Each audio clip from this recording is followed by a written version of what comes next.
Join ThreatLocker for 3 days in Orlando, Florida, February 26th through the 28th for our cybersecurity event, Zero Trust World. Cybersecurity strategy stems a lot from warfare. It's a packed schedule with educational sessions that are actually going to help you as an IT professional, such as how to secure Office 365, Windows Server, endpoints, and much more. Pretty cool. It's been really informative. I actually just went to the Metasploit lab. They were showing us how to use like an SMB exploit, which was pretty cool. Put yourself in the mindset of a cyber criminal with our hands-on hacking labs, where you can learn to write malicious code, use tactics and techniques such as rubber duckies, Wi-Fi pineapples, and understand how cybersecurity tools are bypassed. Hacking labs are amazing, and actually seeing how you can do things that will fix the problem. Definitely recommend the event. I mean, the hacking labs are fantastic. Definitely learned a lot. We've also got some really cool speakers, including Mark Rober, Jenny Radcliffe, the People Hacker, Dr. Chase Cunningham, and many more of your cybersecurity favorites. Awesome experience, and I look forward to coming back again next year. Taking time out of your business to actually work on your business. It was an awesome experience, especially it being our first one, and we learned a lot. We took a lot away. I mean, Zero Trust has been a lot of fun so far. It's been awesome. ThreatLocker knows how to throw a party. My company is all in with ThreatLocker. We think it's an important part of our cybersecurity stack, and the only way we're going to do it is if I mandate that everybody gets certified in the company. So I had to put my money where my mouth is and get it first.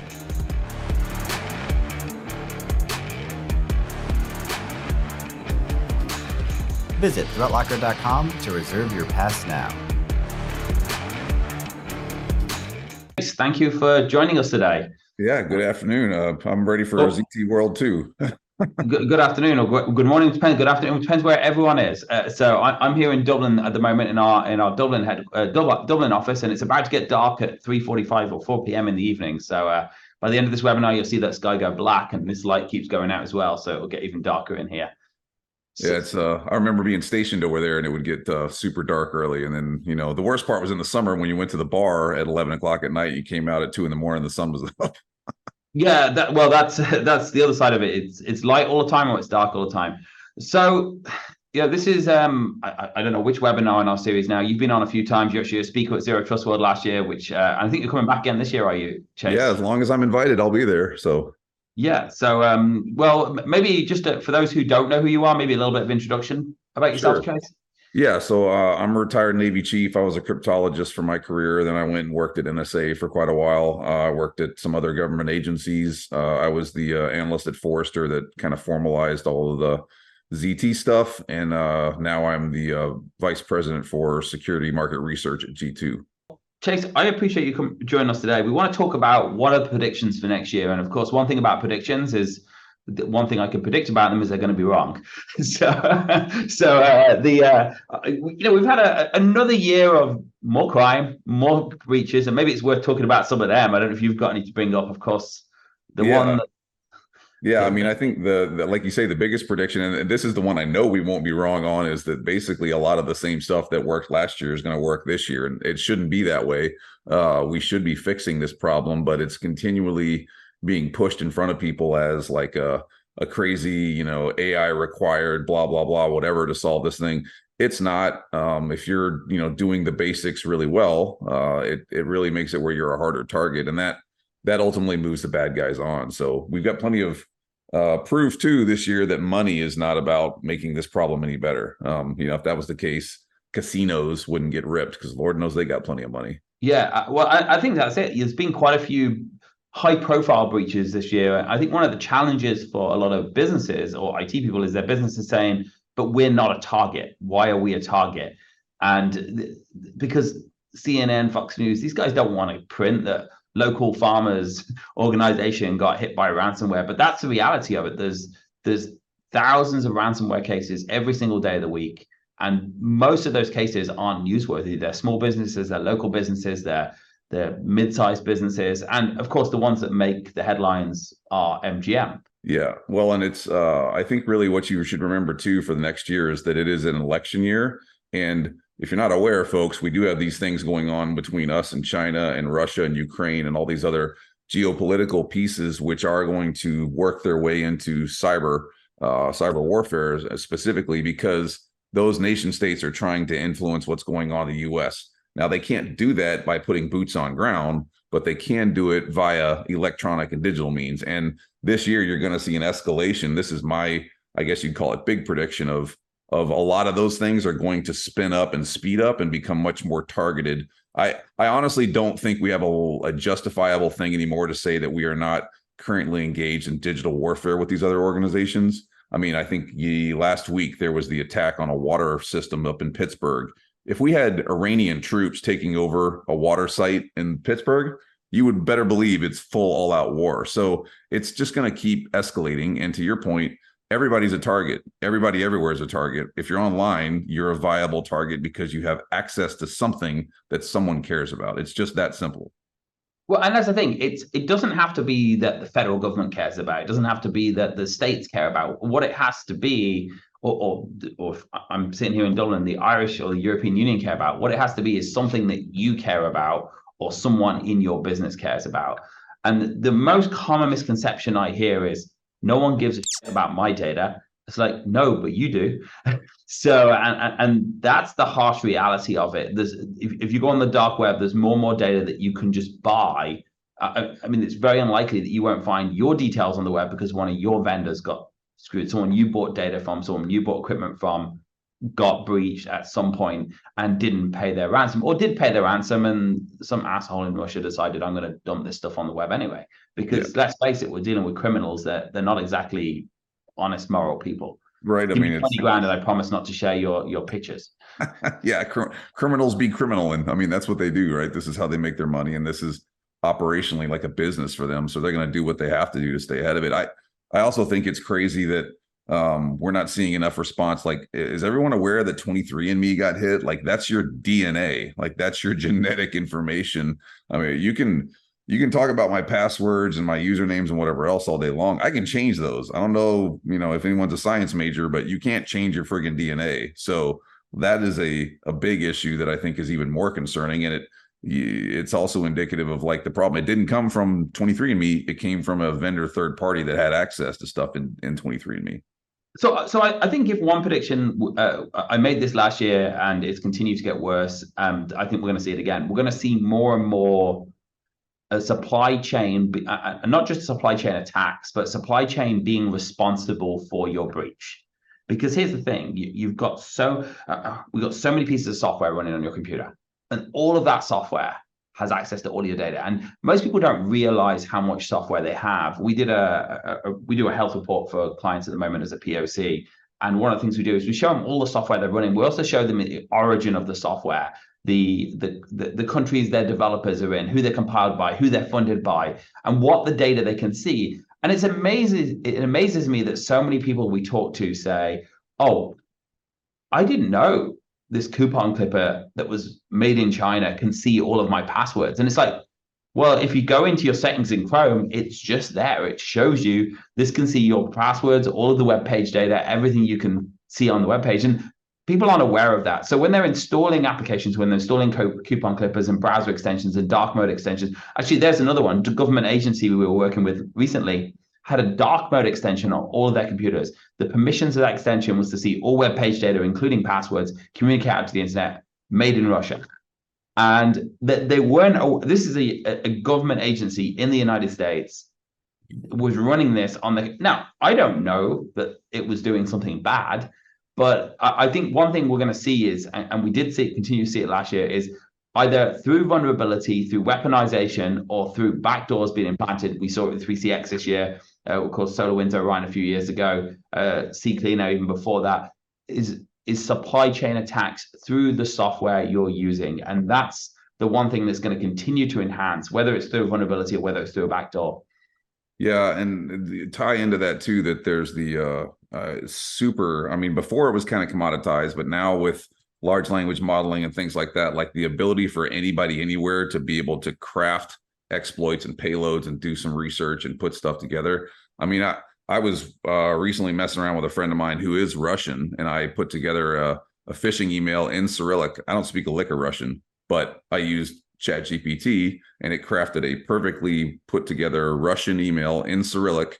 And I sent it over to him, and I was like, is this good? Would you run with this? He said, yeah, absolutely. This looks like my buddy down the street wrote it for me. So on top of the doofus phishing things that we used to have where you would get away with it with somebody with a misspelling.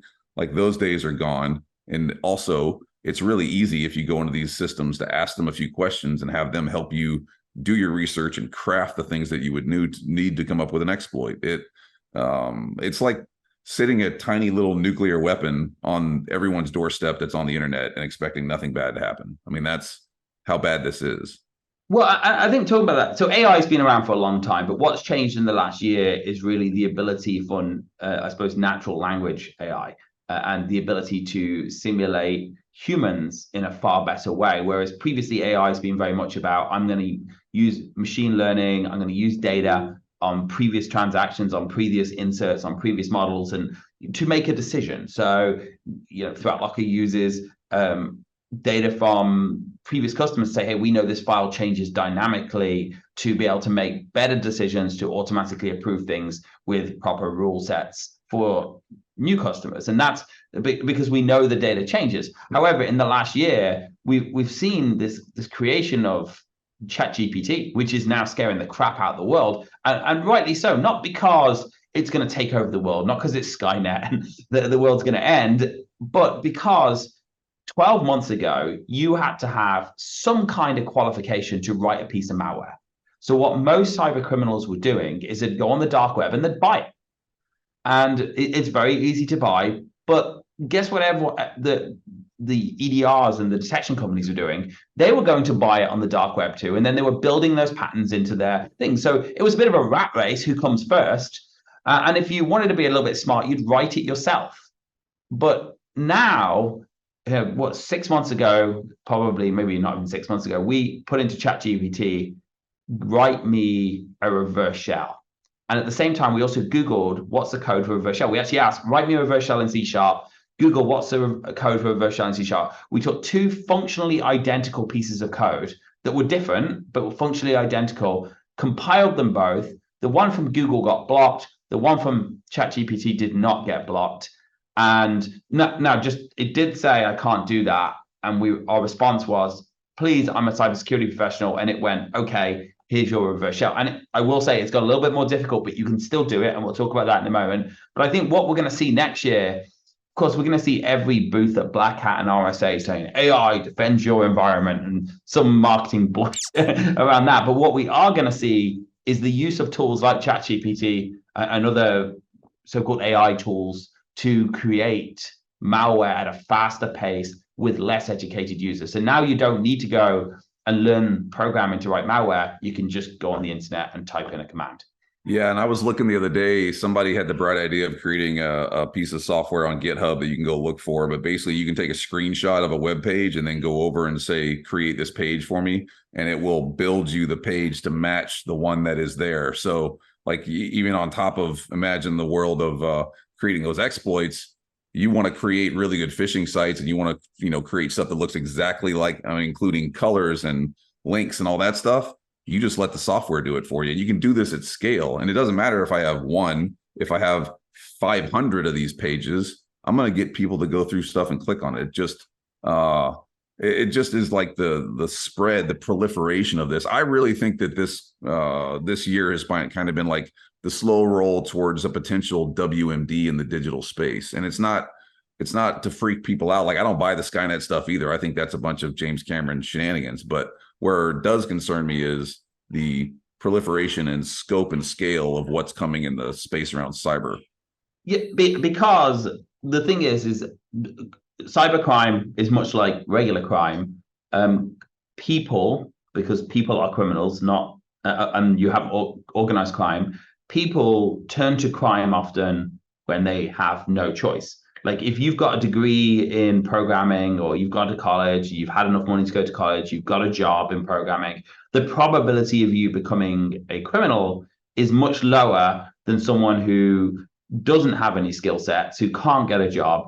And what we've done is we've basically armed them with the tools to become programmers, at least from a criminal perspective. And that's where it concerns me, because we've gone from tens of millions of capable people to potentially north of 1 billion capable people who can create malware and deliver. And the probability of that being used, weaponized, and like you said, it used to be phishing emails had spelling mistakes in them because we were dealing with people internationally, cross borders, in India, in Pakistan, in different countries like that, who weren't very good at English. So they would write it, they would do their best, they would put a spell checker on it, and now they don't have spelling errors in them. It used to be phishing sites, you could see problems with them. Now, yes, and you had really good replicas too. There was the exception, but 95% of them you could see were rubbish. Now you don't need to have a really good phishing site. You can just use AI or use some tool to scrape a web page and create it for you. So I think it's probably a fair point. We're going to see a lot more of that used over the next 12 months, either to trick people into opening things, to write more convincing emails, or to just create malware that can't be detected.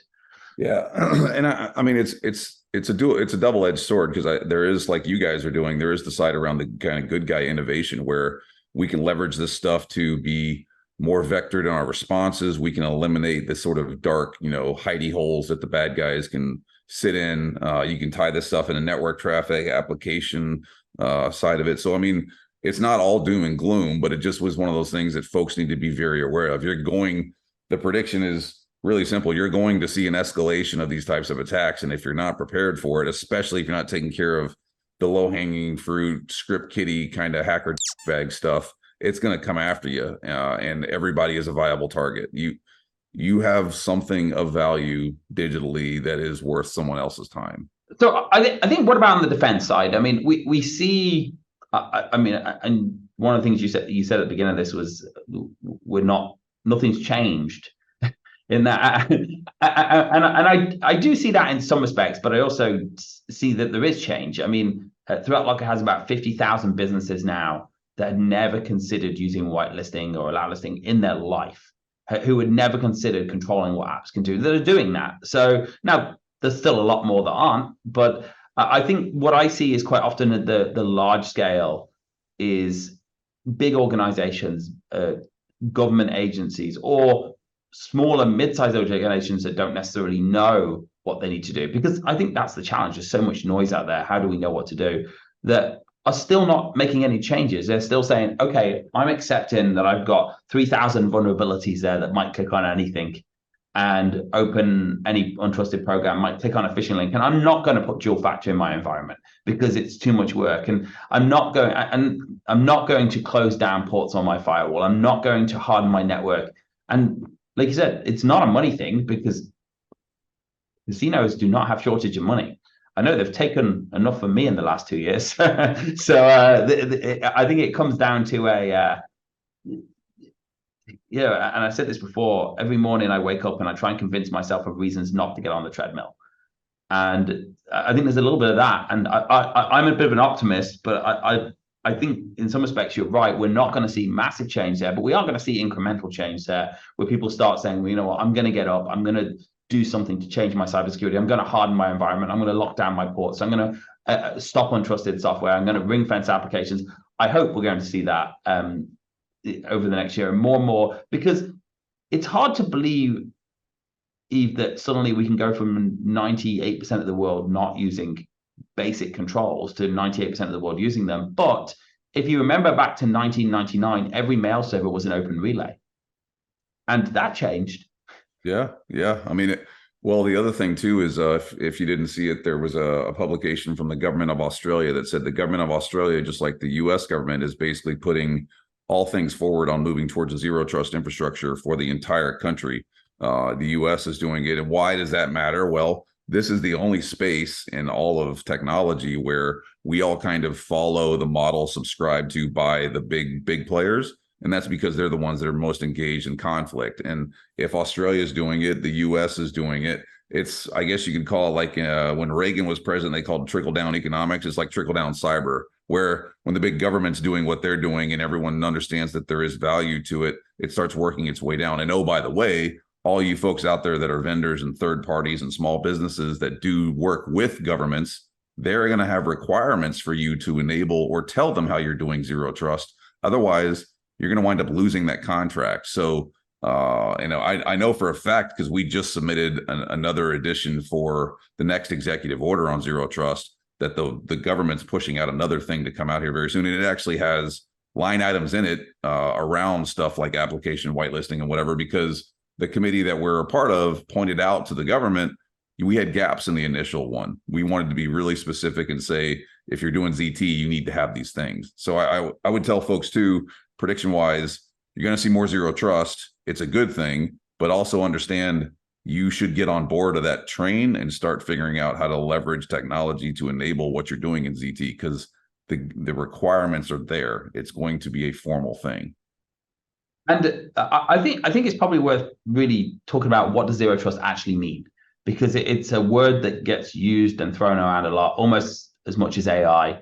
And it seems to be, well, I have a zero trust solution. I don't think there is no, well, there are solutions to help you get compliant with zero trust, but it's not one area of your network. It's not one area of your devices. It's not, and it's certainly not putting a label in front of something you already had and saying it's now called zero trust. But it means, and I'll let you, I mean, you know this better than me, it means to limit privilege where it's not required, to only trust or to not trust anything, assume everything is compromised, whether it's an application or whether it's a user, and to limit access on that. And it's not of course, we offer endpoint protection using a zero trust framework, but it's not the same as firewalls. Right. And I mean, that's go look at the DoD. If you go Google it, go Google DoD zero trust strategy. They published what it looks like. And why you should do that is, it's not that you have to subscribe to that exact same model. Like you were talking about, Danny, like ZT is a strategy. It's all about how you do it. However, there are phases and approaches that make sense. And you can see in there where they begin to kind of align up how the glide slope looks for zero trust. You start with things that can be super valuable, and you get towards things at the end that are even more valuable, but they're harder to do. And I think that that's one thing that people get lost in the mix in, is they try and solve almost unsolvable problems right off the bat in ZT, rather than going, look, what are the things that we fundamentally know that the adversary, the bad guy, is going to use against us? Let's go after those first. Things like why should your Windows machine do PowerShell? Most people don't need PowerShell. Just isolate that. I mean, look at most ransomware, it invokes PowerShell, right? So there's really simple things in the context of a strategy that make sense. Just like you were talking about, and I mean, I'm a gym rat too. I know that there's things I got to do if I want to have the results I'm looking for, and it's not an option. I either do it or I don't. And if I don't do it and I expect the good results, I'm being kind of stupid. Yeah, you probably do a better job at not talking yourself out of it. But every morning I do a really good job at talking myself out of it every morning. So three things, and tell me your opinion on these. There's three high value tickets of how an attacker is going to get in your environment. One, the use of software. They're going to send you a remote access tool. They're going to send you malware. You're going to open it. It's going to open a tunnel, a backdoor, something into your environment, or it's going to have a vulnerability in it. The second one is weak credentials and no dual factor. And dual factor is really, really important because here's the thing. Users are going to click on things. They're going to type their passwords in. So it doesn't matter how strong your password is. I did years of ethical hacking, and when you send an email to 100 people with a phishing link, someone's clicking on that email. It doesn't matter how. So dual factor is your savior there, because it's the thing that's going to say, okay, you got my password, you still lose, because you have to come and get my phone and you have to physically come and find me. And that's difficult when you're sitting in Moscow, or you're sitting in India, or you're sitting somewhere at the other side of the world. The third thing is open ports. They're the three things that you should be looking at right now. If you don't have dual factor on your web-facing accounts, if you don't have allow listing restrictions on applications, ring fencing, allow listing, stopping untrusted software, and if you have open ports, you're going to get hit. There's no if. It will happen, and it will happen whether it's now or next June or the year after. Those are the three big ticket items. Now, there's a million other things too that are smaller tickets and less probable, but don't ignore them. Like physical security is not to be ignored, and but web security and all of those other things. But that's the three ways someone's going to hit you at a point where you get shut down, MGM style. Yeah, it's not the crazy, super amazing Vault 7, whatever leak that comes from like NSA or whatever. It's going to be somebody going off and running some scans and seeing open ports, and then that's interesting. And then you find out what's behind those ports. Usually if it's a non-standard weird port, good things are behind it if you're a red teamer. Your passwords are going to eat everybody's lunch. And I'm a huge fan of multi-factor authentication just because it is so fundamental. Like, it just makes things more difficult. And for the folks that will say, oh, well, what if you get like a multi-factor spamming, whatever else? If you're getting 1,000 multi-factor requests an hour, something is wrong. Call the help desk and figure out what the hell the problem is. Don't just click it to shut it up. Like, that's really dumb. And then on the other side, like you said, software. Software should do a thing probably, and everything else should be removed from its ability to do that. And you can go look at the MITRE framework. You can go look at the Mandiant M-Trends report. You can look at the Verizon DBIR. Those are like 91% of the problem space. Why solve for the other 9%? I like 91% problems, and they're not hard. They're simple. So someone's asked the question: do you think passkeys will catch on this year on things like Microsoft 365, Windows OS in business? And do we think software vendors and SaaS should finally get on board with passkeys? I'll let you go first on that. I mean, it's kind of I'm a bigger fan, I guess you could say, of like biometrics and those things, but I know it's hard to push biometrics everywhere all the time. I think anything you can do to get off of passwords is a good thing, as long as it's done smartly. So is passkeys going to solve all the problems? No, but is it a viable alternative to kind of at least, leveling up the capabilities? I think so. And I mean, I would encourage folks, if you're using things that have passkeys, at least check it out and give it a chance. So here's my thoughts on it. So the passkeys are another way of a multiple factor or even passwordless authentication. The challenge is, you got to understand, when you've got a physical connection, and whether that's biometric or Windows Hello now, which we encourage Windows Hello on your laptops, because if someone's looking over your computer and they see you entering your password or something like that, it's a great way of making sure you can't get into that computer. However, at the end of the day, some point between your server and your endpoint, there has to be authentication. Biometrics are not sent up to the cloud. All that happens is the token is stored on the device. The biometrics get that token, and that token is sent to the cloud. At some point, basic science says, because you need something and something you have. They are the two most important things. Do I like hardware tokens over software-based MFA? I don't like text message, because it's so easy to call Verizon and get them to transfer a phone, even if it's locked and everything else. But sometimes text message is the best option you have. And if that's the best option you have, and you're dealing with something that really isn't that important, it doesn't matter. I don't like email as dual factor authentication, because once you get someone's phone, you've pretty much got their life, because their email's on it as well. And I hate the ability to reset passwords and reset dual factor over email. I hate vendors that do that you can just say, you're getting an email sent to your phone and everything's there. But I think the reality is something something you have, and very strict controls around using those. And passkeys is one of those options. Hardware keys, someone's asked the question. I quite like hardware keys. We're looking for, because one of the challenges we have right now at ThreatLocker is we have dual factor on everything, and we don't trust anyone else's devices. So we issue everyone a company phone, and as soon as we issue them the phone, people get fed up and they say, well, I left my phone in my car because I don't like thingy, or I leave it at my desk and then someone else could take it, because they don't want two phones in their hands. They don't want ThreatLocker to make personal calls on the ThreatLocker phone, because those phones could be we're not listening to our employees, but they're worried that what else is on this phone, so they want to go off and use their own devices. So I think hardware keys, I do like the idea of one-time codes. They seem to be going out of fashion pretty damn quickly though, so my age might lose in this battle. Yeah, I mean, I think it's one of those things where it adds a little bit of friction to folks, and anytime you add any kind of friction, people choose the easier way to do it. So I mean, if you can get biometrics fired up wherever you're at, then great. If nothing else, like I've used YubiKeys and Titan keys and those things. I think they do the job. So okay, so I think any final thoughts? We don't seem to have too many questions. Any final thoughts as we finish, Chase? I mean, I think the biggest thing that I would say prediction-wise and sort of advice-wise is, if you're not a company that knows what you're doing in cyber, you should be partnering up with an MSP or service provider and have them take that list off of you, or that load off of you rather, because you're not able to dip a toe in a space like cyber and expect to have a good outcome.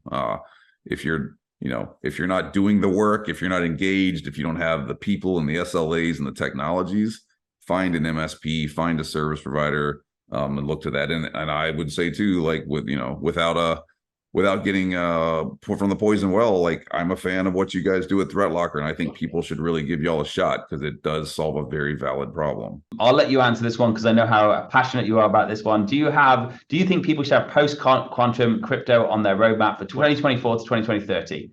When you've solved all the other problems, then you can get to post-quantum. Like, let's take care of making sure we understand how an internal combustion engine works before we're talking about nuclear reactors. I mean, it just, is it on your roadmap? Be aware of it, maybe do some research, but I sure as hell wouldn't be investing a lot of money into it right now. Yeah, and I will second that. There's so many areas where people are not focusing on basic things, and post-quantum is not something I would be putting forward. It's a Star Trek problem for folks. Yeah. What IT area of IT should what area of an IT environment should Zero Trust start on? Now, I'm conflicted here, but without a doubt, the biggest value for your book, unless you've got 3389 open on the internet already, the biggest value for your book is allow listing. Block untrusted software. It will save your ass more times. It will stop unknown malware. It will stop remote access tools. It will stop so many exploits, especially if you pair it with ring fencing. That is the number one area you should be focusing on. And yes, I'm conflicted, but I'll let you give your opinion on that. No, I don't disagree with that. I would also say that this is where I run counter to the original sort of Kinderbach model of ZT is I don't think you should start with data because data is a very, very hard thing to lock down, and it's very dynamic and ethereal in today's world. I think that it actually makes sense to solve the problem from the perspective of an adversary coming into your organization and working your way that way. So if you go read all the old ZT stuff, you'll see that it talks about data first. My approach is really more around the ZT strategy that government's adopted, which is kind of starting with things that are external facing and working your way along that path. Network endpoint, they're the two. Because at the end of the day, it doesn't matter how secure your data is. If you can gain access to someone's endpoint, the data is always in an unencrypted state on the endpoint. Now, someone stated, given how long it takes to get TLS 1.0 removed from their environment, should not at least be a point to talk to vendors. Now, so TLS 1.1 is a pain in the ass, and I think the reason it's difficult to remove, 1.0, is because legacy systems. So one of the things that we get up, so we use TLS 1.2 on all of our agents as the number one priority. However, if you are running a Windows 2008 R1 server, or you have to use 1.1, and if you're running Windows XP, you have to use 1.0. So the question becomes, is my biggest concern that I'm running TLS 1.0, or is it that I'm running Windows XP to begin with? Now, think about how encryption works. Like, it stops someone in the middle intercepting your traffic. Now, what is the traffic going from your XP machine to the internet? Well, it's an antivirus, it's an EDR, it's an allow listing tool. It could intercept it. And does that mean it can suddenly infect your machine with malware? No. Does it mean it can get your data? Yes, depends on what your data. And then you have to ask the question, who can get my data? Can someone sitting in Russia get my data if I'm using a weak TLS to talk from a server in Orlando to a server in Virginia? Possibly, if they have a backdoor on the inside, but they have to have access to one of those networks in between you and them. So TLS 1.0 is a big problem. Vendors need to get their head out their ass and software. But if you've got old operating systems, that's impossible. And one of the challenges we get quite often is people will query, do we support on our servers? Please, it's not the same thing as supporting versus using. Yeah. We support older versions because our customers have older operating systems. That doesn't mean we use older versions unless the customer has an operating system that can't be supported. I think kick your vendors if they're using TLS 1.0, but most should not be unless you're using an old operating system. And frankly, if they are still using 1.0 and you're using a new operating system, then I would be more concerned about not the TLS part of this, but what they are like as a vendor and how they care about security. So if it's still transmitting in 1.0 and you're using Windows 10, then you have a big problem because it means your vendor does not give a damn about security. Yeah, and they'll unfortunately you'll be the one hang out to dry with it because they're not going to be the ones that deal with the compromise. So someone says don't talk about their 2008 server like that. He's just kidding. So and I've seen way older than 2008, so yeah, it's never good.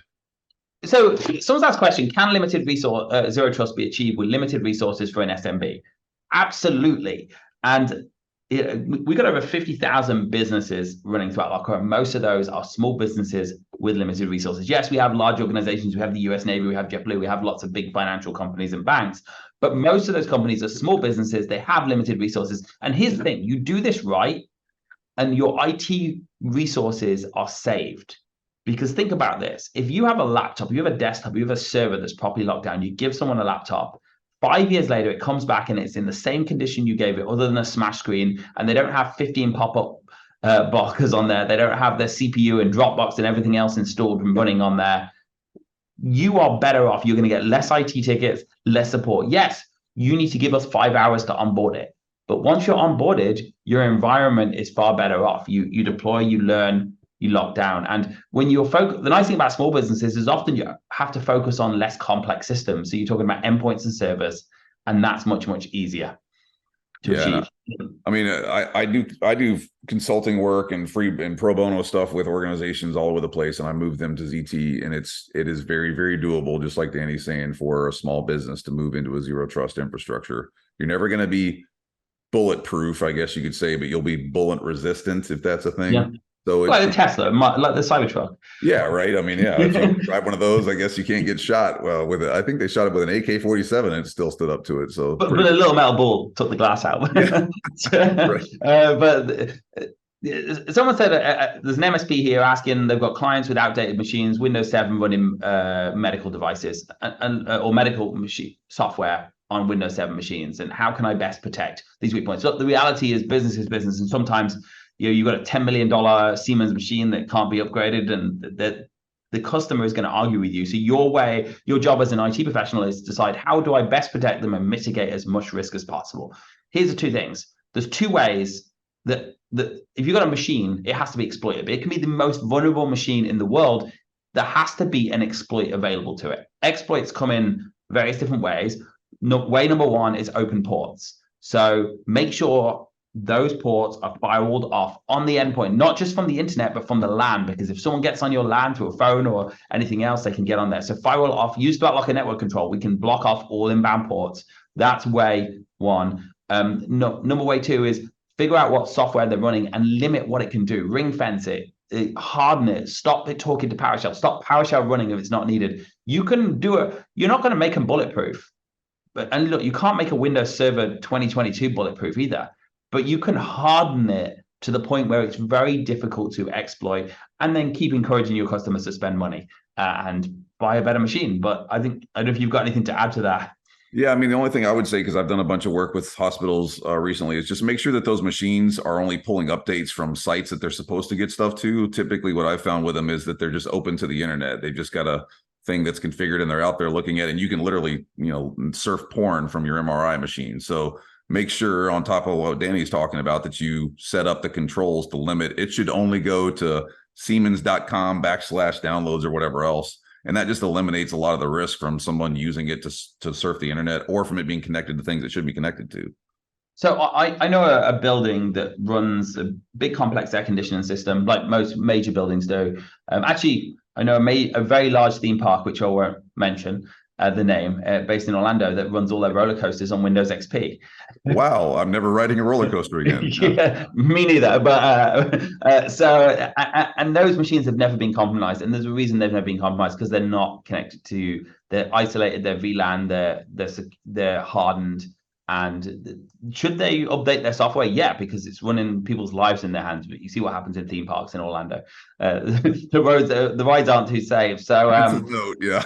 Yeah. So, but the reality is, if you can harden, the probability of an attack hardened goes massively down. So when you have, whether you have weak systems or not, the same principles apply.